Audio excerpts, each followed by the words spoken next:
সোমবার ভোরে ফের কলকাতায় আগুন। কলকাতা বিমানবন্দরের কাছে যশোর রোড সংলগ্ন বাঁকড়ার গাড়ির শোরুমে আগুন।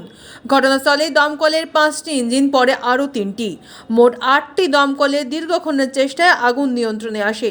তবে ভয়াবহ আগুনে ভস্মীভূত প্রায় 30টি গাড়ি। দমকল সূত্রের খবর, শর্ট সার্কিটের ফলে এই আগুন লাগতে পারে।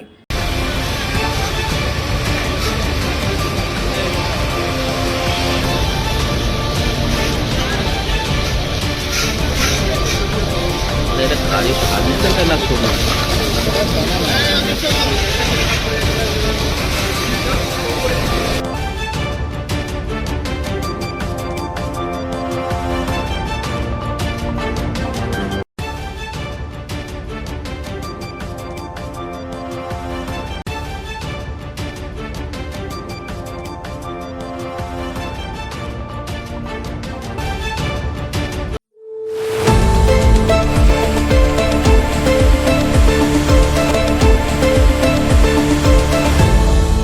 আপনারা দেখছেন এই বেলা বাংলা, শিরোনামে সবার আগে।